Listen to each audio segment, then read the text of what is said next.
Movies that I saw the last month or so. Some that I wanted to compile into one video rather than doing each individual review, because I felt like there wasn't a whole lot that I could delve into, with certain ones at least. One of them I could dive more into, but the other ones, well, we'll see how it goes. This is my first attempt in a few years actually of doing like mini movie reviews, but I'm gonna try to phrase it in a way of like movies that I saw over this period of time or this month and so on, as I've seen another YouTuber that I've started to watch. Hopefully this doesn't come across as a copycat and more of my own style. And for each movie that I talk about, there will be spoilerific details, so if you haven't seen any of these, that's your warning. The first one is Free Guy. Ryan Reynolds plays a background character in an open world game, developing a romantic attraction towards this one person named Millie and causing certain things to come out in order to prevent the game from being deleted by the game developers. In a very Truman Show and Grand Theft Auto-esque type of feel, and I guess a little bit of Pleasantville, Ryan Reynolds' character discovers that he's actually an artificial intelligence due to a certain code from a previous game called Life Itself that was developed by the original game creators and stolen by Taika Waititi's character for his own profit. And because of that, he falls in love with this character named Millie. Sorry, Millie is the real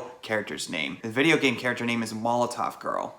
My mistake. So as Ryan Reynolds, or Free Guy, starts to break the rules of this game, everybody starts to wonder who's playing this character, or is there something else that we don't understand yet? And the two developers, Keys and Millie, try to prove that Taika Waititi's character was responsible for this whole creation in the first place by taking the credit of their own creation. And they're able to determine that it's somewhere lying around inside this game, and they have to use Ryan Reynolds as the key to figuring it out. When it comes to Ryan Reynolds, he's not one of my favorites, and I think his comedy sometimes is a little too easy and a bit overbearing. But that being said though, he's gotten a few good laughs and chuckles out of me, especially as Deadpool. This is what you basically come to expect in a Ryan Reynolds movie. A lot of over the top and really easy and safe and really dumb humor. Thankfully it's not vulgar and not so much emphasis on the toilet humor, i.e. Adam Sandler movies for instance. I don't even want to get into that. And in a lot of ways, I find this to be a love letter to video gamers, in some ways like myself, even though I'm not the biggest video game person. But it turned out to be a lot better than I expected, because I actually had a lot of fun with this one. Despite all the references and cameos from certain people like famous YouTubers who are gamers, like this guy for instance, and other famous actors like Hugh Jackman, and a special quick appearance from Chris Evans, I was howling with laughter in this movie theater that I saw it in. And as were other people too, so thankfully I didn't really care if I was freaking out or not. And it has the usual messages of like being yourself, doing what you feel is right. It's stuff that we've seen a million times before in other movies, but I think in this one it's done pretty effectively for the most part. I kind of had a feeling of what was going to happen anyway, but even then I do appreciate the sense of energy that it brings to the table. It's very fun and exciting, has a lot of good laughs, and the Marvel references, as I stated earlier, put a huge grin on my face. And Ryan Reynolds is actually really funny in the movie. Probably one of his funnest outings as an actor. Some of his stuff in this movie, as before, it's a little too easy and too safe for my liking. That being said though, he is funny when he hits the right notes. If you're a Ryan Reynolds fan, you're gonna have an absolute ball with this one. And when eventually Millie finds out that the code from Guy, or Ryan Reynolds' character, was Key's code in honor of her from their previous relationship, I thought that was actually really sweet and endearing, even though I kind of saw it coming. Still, it touches the heart a little bit, if you know what I mean. I know there's a lot more that I could talk about, but I feel like a lot of people have already said it by now, and I don't really have much else to say since I'd just be repeating the same stuff. Free Guy is a lot better than I expected. I don't know if I'd watch it again anytime soon, but I was happy to see something that was a bit mindless fun and a nice sense of escapism, especially after all the craziness that we've experienced this past year. I'll take fun entertainment as it comes. If you're looking for a good time, this is the one for you. Next one, The Princess Diaries, the movie that introduced to us Anne Hathaway. Starring Anne Hathaway, Julie Andrews, Mandy Moore, Hector Elizondo, amongst many others. It's the story of a young high school girl in San Francisco, Mia Thermopolis, who's living a relatively quiet life in San Francisco, is basically the geek of her high school class, bullied by most of her peers, has only one or two friends in Lily and her brother Michael, with her artist mom, and is still dealing with the loss of her father who passed away some time ago, while also trying to figure out how to approach the crush of her class, Josh Bryant. But then something happens. When her grandmother, played by Julie Andrews, comes to visit, turns out she's part of a royal bloodline from the fictional country of Genovia. And her father was a prince and married her mother, who was not part of royalty, and they decided to not tell her about it until she was at a certain age. So now, unless she decides to take the throne, it's either the country will completely collapse, or the Baron or Baroness will take over instead. So it's really all about her trying to figure out what she wants to do with herself and navigating the troubles of everyday high school life. This movie's 20 years old now, and I can still remember to this day the day that I saw it. I was spending the weekend with my cousins sleeping over at their house, and my aunt took all of us, me, my sister, and my two cousins, to go see this movie at the local theater. And a little trivia, this was the movie that I actually saw the teaser trailer for the first Spider-Man, the one with the World Trade Center towers that the helicopter gets caught in between. This came out about maybe less than a year before the first Spider-Man was released. I still remember getting pretty shocked at the fact that it was a Spider-Man movie because I thought it was a creature feature thing. Back to the movie though. Even then, this is basically a girls' movie, and I know you're probably gonna laugh at me for talking about this, but I actually kind of like it. It's not something that I would call a classic or anything. It's early 2000s kind of fun that appeals to a young teen girl demographic. People from my generation will remember this pretty fondly. Anne Hathaway is actually really charming and funny in this movie, and sometimes it's a little bit cliched and a bit obvious that it's an early 2000s type of feel from her. This was, I believe, her first outing as an actress. She might have done other stuff before. I know she had a background in theater, but this was the movie that really put her on the map. And she's still relevant to this day, going on to win an Oscar in the movie Les Miserables for Best Actress or Best Supporting Actress. I can't remember. But I've always liked Anne Hathaway. Dare I say it, she's one of my personal favorite actresses. And there's a lot of people that don't like her. I don't know why. And the reason I hear is just because she's too good of a person and too much of a goody two-shoes. Would you rather her be drinking and doing drugs instead? But there's certain moments that always stick out in my mind with Anne Hathaway in this movie, such as a couple of scenes like this. A princess? Shut up! Whoa, just rewind and freeze! Did I ever tell you that if you date one of my teachers, it would give all the students free rein to mock me for the rest of my life? But probably the one moment that I could still recall a certain reaction that I had is the makeover scene when Larry Miller's character comes to do her makeup and make her look more like a princess. You broke my glasses. You broke my brush. But it's when we finally see the way she looks after this makeover. I can tell you for a fact that when I saw this, I went like this.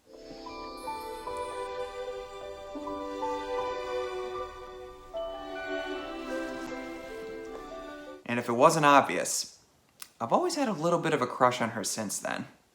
Then there's Julie Andrews, who plays her grandmother, who's most famous for movies like Mary Poppins or The Sound of Music. She's really good in here too, and I love the dynamic she has with Anne Hathaway. She hasn't really spent a whole lot of time with Mia and has a hard time relating to her, trying to teach her certain ways of how to act like royalty in front of a crowd, and the scenes where she teaches her how to act and walk a certain way are hilarious. Besides the fact that they're obviously blood related, we really get to see them bond by going out onto the town and exploring the city and actually saving her from getting into trouble with the law when she accidentally crashes into a trolley.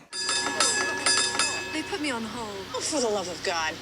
They're nuns, so I guess they can get away with it. Then there's Hector Elizondo's character, Joe, who's the limo driver. He adds a lot of great humor and some really good guidance to the film as well. No one can make you feel inferior without your consent. Eleanor Roosevelt said that. Yes. Another special lady like yourself. You can call me Joe. No, Joe. Whenever somebody says my full name, I'm really tempted to say that back to them. No. My grandparents call me by my full name.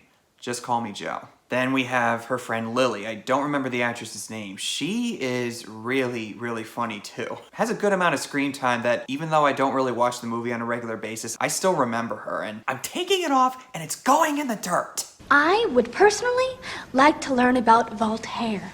Okay, Lily, okay. I've known quite a few girls in school who had exactly that kind of demeanor. And her brother Michael turns out to be the one that actually is interested in Mia romantically. And she ends up falling for him as well because, as she says to him when he asks her, "Why me?" "Because you saw me when I was invisible." The whole time she's swooning over Josh Bryan. It's just one of those things where you find out the hard way that this isn't really not the guy that you really want to be with. And he ends up using her on the beach when he invites her out to the party to get his 15 minutes of fame in front of all the photographers and reporters. And then she gets her revenge on him by hitting the baseball into his groin, and then gets revenge on his girlfriend or ex-girlfriend, Lana, played by Mandy Moore, who is one of the most despicable people that you'll ever come across. The scene though where she smashes the ice cream on her cheerleading outfit, every time I watch it I always go, yes! There's probably a lot more than I could talk about, such as the dinner scene where she accidentally causes a ruckus and she's a big klutz in the movie, so it's actually kind of funny, but also a little bit embarrassing. And the one guy that Julie Andrews tries to talk to, the Asian guy who doesn't really seem to be fazed by anything, then he finally starts to laugh after it really hits the fan. Almost kind of reminds me of Wong in the original Doctor Strange, where he tries to get Wong to laugh, but nothing happens until a certain moment at the climax. So after reading the letter from her father, Mia decides to accept the throne after all, feeling like that's what she's really meant to do. A good chunk of this movie feels like a product of its time. This came out in 2001, and certain scenes and certain songs are very, very popish and makes the movie feel pretty dated in some respects. But that being said though, it's a harmless movie, and I think that people should look at it a little bit more fondly. If people are gonna judge Anne Hathaway on this movie alone and not focus on her other work, you're not really giving her enough credit. She's proven herself since this movie. Catwoman in The Dark Knight Rises, Devil Wears Prada, Rachel Getting Married, Les Miserables, Oscar Award, hello, and Julie Andrews, who's one of the best actresses of our time. You gotta give credit where it's due because, how else do you solve a problem like Maria? If you haven't watched it in a while, give it another try. I think you're in for a good time. Keep in mind though, the time period it came out in. And finally, we got the movie Witness with Harrison Ford, directed by Peter Weir, starring Harrison Ford, Kelly McGillis, Danny Glover, Lucas Haas, and also features the debut of Viggo Mortensen himself. The movie is set in the Amish country where a young Amish boy and his mother are traveling to Baltimore after experiencing a tragic loss in their family. While stopping at a detour at a train station in Philadelphia, the young Amish boy, after going into the bathroom, becomes a material witness in a murder investigation when he sees a murder happen in front of him in the bathroom. The case is led by Detective John Book, a soft-spoken yet tough Philly cop who takes it upon himself to protect the young boy and his mother. But after certain revelations come to the surface, he travels out to the Amish country to protect them and assimilates himself to the Amish lifestyle. Witness doesn't really get talked about as much in comparison to Harrison Ford's other films, and this is not a performance from him that you would exactly remember, as opposed to like Patriot Games, Star Wars, Indiana Jones, Air Force One. But interestingly enough, this is actually the only movie that got him an Oscar nod. And his outing as John Book comes from the regular world and has to assimilate with a pacifistic environment. Two clashings of different worlds and different viewpoints. Yet the movie does a great job of showing that they're both sides to every situation. When the young boy's grandfather, Eli, teaches him about how they don't believe in using violence and using a gun. What you take into your hands, you take into your heart. Now, some people might consider this anti-gun. That's not how I see it. I think it's showing you a very in-depth and nuanced look of how violence is purported in our world. Neither side is wrong or right in this situation. And we really get a good sense as the audience the clashing of different worlds from John Book and the Laugh family as they see the world very differently. The Amish are not used to the way things run in the real world. They prefer in a lot of ways to live like a very much simple lifestyle. Raising livestock, working on the farm, going by horse and buggy. They don't really live in the 21st century, or in this case the 20th century, since this film is set in the mid-1980s. But even then, it leads to some of the film's humorous moments. You never had your hands on a teat before? Not one this big. And one of the best Harrison Ford lines that doesn't really get talked about is when this tourist asks to take a picture of him, and the Amish don't like to get their pictures taken. But then John Book says, If you had a little bit of fun, take my picture with that thing, I'm gonna rip number 0 off. Strike me with it. You get that? never mess with the H. Ford.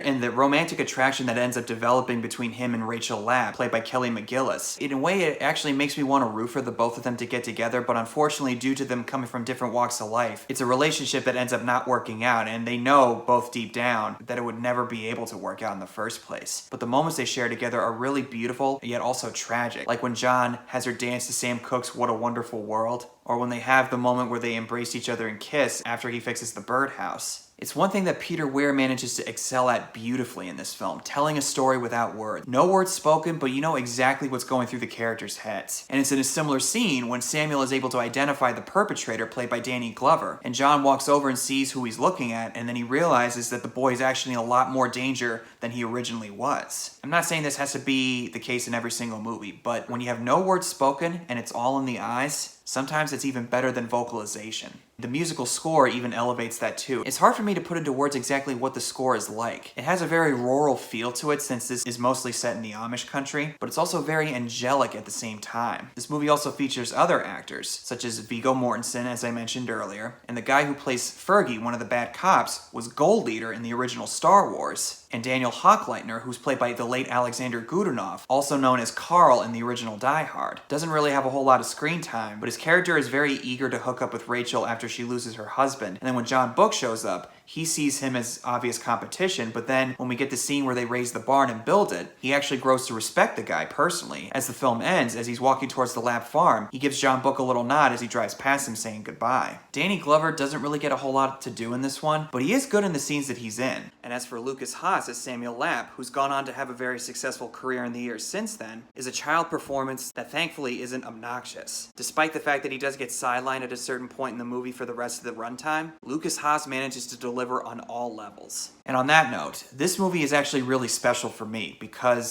some of you may know this, but for those of you who don't know, this movie is set in South Central Pennsylvania in the Amish country, Lancaster County, Pennsylvania. I was born and raised in that area. And it's not too often that Lancaster gets a chance to shine on the big screen. Certain places that we see in this movie, I know some of those places. I recognize them. Even though this movie came out in 1985, a few years before I was born, it always gets me excited whenever I see places like when they ride in the horse and buggy towards the train station. This here is the intersection in the opening scene, or in the opening sequence of the movie Witness, where they ride in their horse and buggy on their way to the train station. This is the road sign for 30 West, 30 East that you'll see in the movie in the scene off to the right. Now obviously this is very different now, all these years later. That Waffle House, let me zoom in. This Waffle House you see, that was the Dairy Queen that you see on the left. And this is the shopping center that's here today, but that was not here in 1984, so a lot's very different now, all these years later, but this is the area. Or even the phone booth that Harrison Ford calls from when he's trying to get in touch with his colleagues back in Philly. That phone booth to this day is still there. This is the phone booth that Harrison Ford goes into to make a call to contact his partner. Isn't that crazy? After all these years, it's still here. Let's take a look. It still works. This thing works. Yeah, hello, Mr. Ford. I wanted to talk to you about your time with the Amish family, the Samuel Lapp's family. I don't care. Oh, he hung up. I think he's got other things to worry about, like Indiana Jones 5. I filmed these videos several months back, hence why I still have the beard. So if you're a little bit confused, that's why. But then there's also the street where John Book gets into a fight with some of those hoodlums that start antagonizing Daniel and the other Amish people. In the movie, that town is called Strasburg. The town Strasburg does exist, but that town is actually named, don't laugh, but you can if you want to, Intercourse. Believe me, I've heard all the jokes. We have heard all the jokes too, so you're not gonna surprise us. And this is where they filmed the scene of Harrison Ford beating up the hoodlum that was harassing Daniel and his friends. It was right here on this street, on this road. Harrison Ford actually stood here while they were filming the scene. That is so surreal. If you look at his right shoulder in that scene, that's the house. That's a guest house. That's right behind him. And then down here, this way, over his left shoulder, zoom in. That stop sign is, that's the building with the shutters on it where that silver car's coming out. You can see it in the background as he's walking towards those guys. And that also that building with the big chimney behind it as well. This is where they filmed it. And the thing about that fight scene, it's right after John Book learns that his partner was killed by those corrupt cops, and he sees these guys antagonizing these poor Amish people who did nothing to them. He feels a strong need to let some of his anger out, even though you could say it's a little bit gratuitous. In a way, it actually is very satisfying, and I think Viggo Mortensen's look in the background, that says it all. I could see that he's probably saying inside his head, "Nice job, Book. Well done." And unfortunately, that fight isn't what ends up getting the corrupt cops' attention, since reports get out in the area that an Amishman started antagonizing certain people and punching them. Not exactly a low profile. I'm gonna keep going on with the trivia stuff here because, like I said, it's not too often that my home area gets a chance to shine on the big screen in a Hollywood film like this.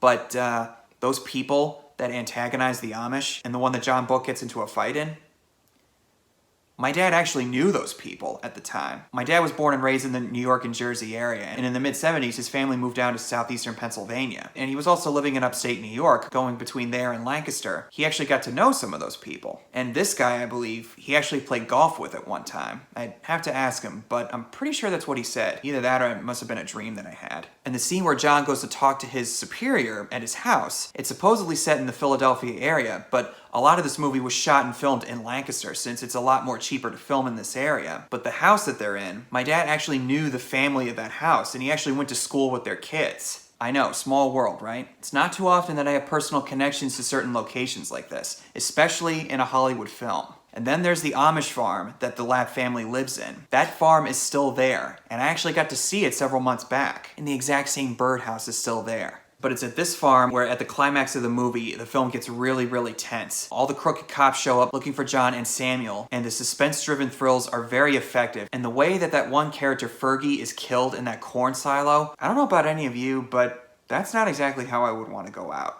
if I had the choice. But the way it's all resolved, thankfully, is not in a big shootout between John and his superior, is when Samuel is able to ring the bell and get the attention of all the neighboring Amish farmers, that they all come surrounding him, and when his superior tries to blame John for murder, not a single one of the Amish people there believe him, and John is able to effectively shame him into surrendering, because he wouldn't exactly gain a good reputation for killing Amish people, who are known for being pacifists. And as the film ends, he has to go back to Philadelphia because that's where he belongs, and the relationship between him and Rachel can't go on. And the way they say goodbye to each other is very touching and beautiful, yet very heartbreaking. And once again, the musical score just adds to the level of emotion. You be careful out among them English.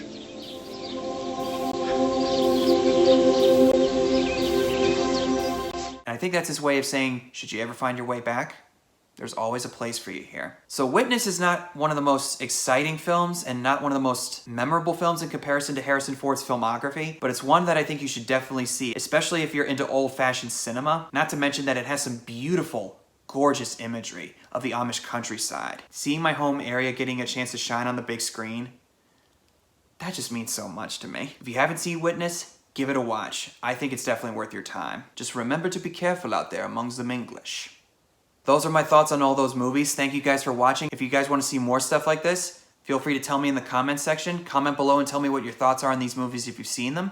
And I'll see you guys in the next video.